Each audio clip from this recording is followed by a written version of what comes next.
Hi hello ನಮಸ್ಕಾರ ಸ್ನೇಹಿತರೆ, K vlogs ಇನ್ ಕನ್ನಡಗೆ ಸ್ವಾಗತ. ನಾನಿವತ್ತು ನಿಮಗೆ ರುಚಿಕರವಾದ ಹುರಿಗಡಲೆಯ ತಂಬಿಟ್ಟನ್ನು ಹೇಗೆ ಮಾಡೋದು ಅಂತ ಈ ವಿಡಿಯೋದಲ್ಲಿ ತೋರಿಸ್ಕೊಡ್ತೀನಿ. ವಿಡಿಯೋನ ಎಲ್ಲೂ ಸ್ಕಿಪ್ ಮಾಡ್ದಿರಾ ವಿಡಿಯೋನ ಫುಲ್ಲಾಗಿ ನೋಡಿ. ಹಾಗೆಯೇ ಸಬ್ಸ್ಕ್ರೈಬ್ ಮಾಡಿ, ಲೈಕ್ ಮಾಡಿ, ಶೇರ್ ಮಾಡಿ, ಹಾಗೆಯೇ ಕಮೆಂಟ್ ಮಾಡಿ ಸ್ನೇಹಿತರೆ. ನೀವು ಬೆಲ್ ಬಟನನ್ನು ಕ್ಲಿಕ್ ಮಾಡಿದರೆ ನಾನು ಹಾಕೋ ಎಲ್ಲ ವಿಡಿಯೋ ನೋಟಿಫಿಕೇಷನ್ ನಿಮಗೆ ತಕ್ಷಣವಾಗಿ ಸಿಗುತ್ತೆ. ಸೊ ವಿಡಿಯೋನ ಸ್ಟಾರ್ಟ್ ಮಾಡೋಣ ಬನ್ನಿ ಸ್ನೇಹಿತರೆ. ಇವಾಗ ಹುರ್ಗಡ್ಲೆಯ ತಂಬಿಟ್ಟನ್ನು ಮಾಡಲಿಕ್ಕೆ ನಾನು ಕಡಲೆಯನ್ನು ಪುಡಿ ಮಾಡಿ ಇಟ್ಕೊಂಡಿದ್ದೀನಿ. ನೋಡ್ತಾ ಇರ್ಬೋದು ನೀವು. ನಿಮಗೆ ಎಷ್ಟು ಬೇಕು ಆ ಪ್ರಮಾಣದಲ್ಲಿ ನೀವು ಕಡಲೆ ಪುಡಿನ ಮಾಡಿ ಇಟ್ಕೊಬೋದು. ಕಡಲೆಯನ್ನು ನುಣ್ಣಗೆ ಪುಡಿ ಮಾಡಿ ಇಟ್ಕೊಂಡಿದ್ದೀನಿ. ಹಾಗೆಯೇ ಕಡಲೆ ಜೊತೆನೇ ನಾನು ಏಲಕ್ಕಿಯನ್ನು ಕೂಡ ಪುಡಿ ಮಾಡಿ ಇಟ್ಟಿದ್ದೀನಿ ಸ್ನೇಹಿತರೆ. ಇದಕ್ಕೆ ಟೋಟಲಾಗಿ ಬೇಕಾಗಿರೋಂತಹ ಇಂಗ್ರೀಡಿಯೆಂಟ್ಸ್ಗಳು ಕಡಲೆ ಹಾಗೆಯೇ ಉಂಡೆ ಬೆಲ್ಲ ನಾನು ತೊಗೊಂಡಿರೋದು. ನೀವು ಬೇಕಾದರೆ ಕಪ್ಪು ಬೆಲ್ಲ ಕೂಡ ಇದಕ್ಕೆ ಯೂಸ್ ಮಾಡಬಹುದು. ಆಮೇಲೆ ಇದು ಹುರಿದಿರೋಂತಹ ಅಕ್ಕಿ, ಇದು ಆಪ್ಷನಲ್, ನೀವು ಬೇಕಿದ್ದರೆ ಹಾಕೋಗ್ಬೋದು. ಇದು ಎಳ್ಳು, ಪುಟ್ಟೆಳ್ಳು, ನಾನು ಕಪ್ಪು ತೊಗೊಂಡಿದ್ದೀನಿ. ನೀವು ಬಿಳಿ ಎಳ್ಳು ಕೂಡ ಸಹ ತಗೋಬೋದು. ಇದು ಕಡಲೆ ಬೀಜ, ನೆಲಗಡಲೆ ಬೀಜ ಅಂತ ಏನು ಹೇಳ್ತಾರೆ ಅದು ಸ್ನೇಹಿತರೆ. ಹಾಗೆಯೇ ಇದು ಕೊಬ್ಬರಿ ತುರಿ, ಇಷ್ಟನ್ನು ನಾನು ತೊಗೊಂಡಿದ್ದೀನಿ. ಇಷ್ಟೇ ಸಾಕು ಸ್ನೇಹಿತರೆ. ಕಡಲೆ ತಂಬಿಟ್ಟು ಅಥವಾ ನಾವು ಟಮಟ ಅಂತ ಕರಿತೀವಿ ನಮ್ಮ ಸೈಡೆಲ್ಲ. ಇದನ್ನು ಮಾಡೋದಕ್ಕೆ ಇಷ್ಟು ಇಂಗ್ರೀಡಿಯೆಂಟ್ಸ್ಗಳು ಬೇಕಾಗುತ್ತೆ. ಹಾಗೆಯೇ ಬೆಲ್ಲವನ್ನು ಪಾಕ ಮಾಡ್ಕೊಬೇಕು. ಅದನ್ನು ಪಾಕ ಮಾಡಿ ಇದ ನಂತರ ಇದಕ್ಕೆ ಸೋಸ್ಕೊಂಡು ಮಾಡಬೇಕಾಗುತ್ತೆ. ಇನ್ನು ನೆಲಗಡಲೆ ಬೀಜನ ಮಿಕ್ಸಿಯಲ್ಲಿ ಒಂದು ರೌಂಡ್ ಅಷ್ಟೇ, ಸ್ವಲ್ಪ ಇದು ಸಿಗಬೇಕು ಬಾಯಿಗೆ, ಸೊ ಹಾಗಾಗಿ ಸ್ವಲ್ಪ ಆಡಿಸಿದರೆ ಸಾಕು. ಇನ್ನು ಅಕ್ಕಿಯನ್ನು ಪೂರ್ತಿಯಾಗಿ ನಾವು ಕಡಲೆ ಹಿಟ್ಟನ್ನು ಯಾವ ರೀತಿಯಾಗಿ ಮಾಡ್ಕೊಂಡಿದ್ದೀವೋ ಈ ರೀತಿಯಾಗಿ ಪುಡಿ ಮಾಡಿಕೊಂಡ್ರೆ ಅದ್ರ ಜೊತೆ ಮಿಕ್ಸ್ ಮಾಡಿಕೊಂಡು ಮಾಡ್ಬೋದು ಸ್ನೇಹಿತರೆ. ಕಡಲೆ ತಂಬಿಟ್ಟನ್ನು ಮಾಡೋದಕ್ಕೆ ಇಷ್ಟು ಐಟಮ್ಸ್ ಬೇಕಾಗುತ್ತೆ. ಸೊ ತಡ ಮಾಡೋದು ಯಾಕೆ, ವಿಡಿಯೋನ ಸ್ಟಾರ್ಟ್ ಮಾಡೋಣ ಬನ್ನಿ. ಕಡಲೆ ತಂಬಿಟ್ಟನ್ನು ಮಾಡೋದು ಹೇಗೆ ಅಂತ ತೋರಿಸ್ಕೊಡ್ತೇನೆ ಸ್ನೇಹಿತರೆ. ಇವಾಗ ನೋಡಿ ಸ್ನೇಹಿತರೆ, ಪ್ರತಿಯೊಂದನ್ನು ಹಾಕಿ ಇದಕ್ಕೆ ಮಿಕ್ಸ್ ಮಾಡ್ಕೊತಿದ್ದೀವಿ. ಆಲ್ರೆಡಿ ನೆಲಗಡಲೆಯನ್ನು ನಾನು ಒಂದು ಮಿಕ್ಸಿಯಲ್ಲಿ ಒಂದು ಸರಿ ಗ್ರೈಂಡ್ ಮಾಡಿದ್ದೀನಿ. ಸೊ ಅದು ಸ್ವಲ್ಪ ತರಿತರಿಯಾಗಿ ಬಂದಿದೆ.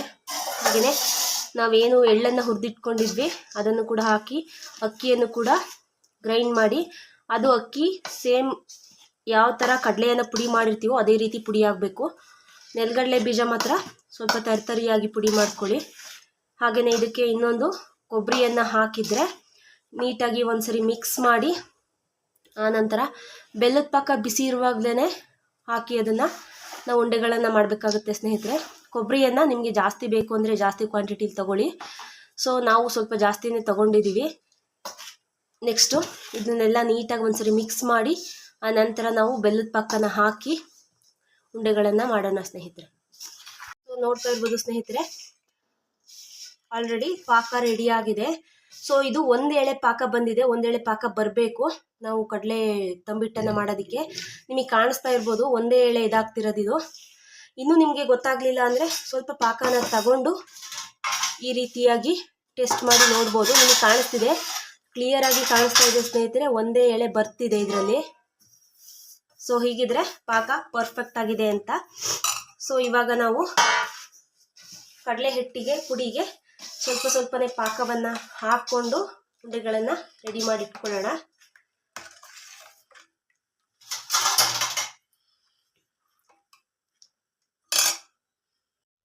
ಸೊ ನಾವು ಸ್ವಲ್ಪ ಸ್ವಲ್ಪನೇ ಪಾಕವನ್ನು ಹಾಕ್ಕೊಂಡು ಆ ನಂತರ ನಿಮಗೆ ಈ ರೀತಿಯಲ್ಲಿ ಉಂಡೆಯನ್ನು ಮಾಡ್ಕೋಬೋದು. ನಿಮಗೆ ಕ್ಲಿಯರಾಗಿ ಕಾಣಿಸ್ತಿಲ್ಲ ಅನಿಸುತ್ತೆ.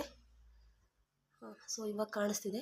ಸೊ ನೋಡಿ ಸ್ನೇಹಿತರೆ, ಉಂಡೆಗಳು ತುಂಬ ಚೆನ್ನಾಗಿ ಬರ್ತಿದೆ. ಸೊ ಇದು ಕಡಲೆಯ ತಂಬಿಟ್ಟು, ಹಾಗೆಯೇ ನಮ್ಮ ಕಡೆ ಟಮಟ ಅಂತ ಕರಿತೀವಿ. ತುಂಬಾ ಟೇಸ್ಟಿಯಾಗಿ ತುಂಬಾ ಚೆನ್ನಾಗಿರುತ್ತೆ. ನೀವು ಒಮ್ಮೆ ಟ್ರೈ ಮಾಡಿ ನೋಡಿ ಸ್ನೇಹಿತರೆ. ಈ ರೀತಿಯಾಗಿ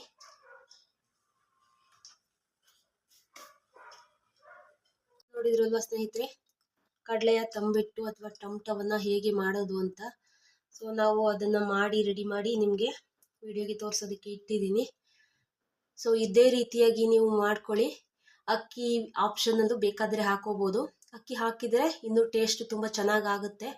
ಸೊ ಇದೇ ರೀತಿಯಾಗಿ ಮನೆಯಲ್ಲಿ ನೀವು, ಇನ್ನೇನು ಶಿವರಾತ್ರಿ ಹಬ್ಬ ಬಂದೇ ಬಿಡ್ತು. ಸೊ ಈ ರೀತಿಯಾಗಿ ನೀವು ಮನೆಯಲ್ಲೇ ತಂಬಿಟ್ಟನ್ನು ಟ್ರೈ ಮಾಡಿ ಹೇಗೆ ಬಂತು ಅಂತ ನನಗೆ ಕಾಮೆಂಟ್ ಬಾಕ್ಸಲ್ಲಿ ತಿಳಿಸಿ ಸ್ನೇಹಿತರೆ.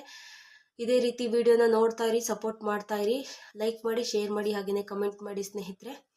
ನೆಕ್ಸ್ಟ್ ಮತ್ತೆ ಇನ್ನೊಂದು ವಿಡಿಯೋದಲ್ಲಿ ಭೇಟಿ ಆಗ್ತೀನಿ. ನಮಸ್ಕಾರ.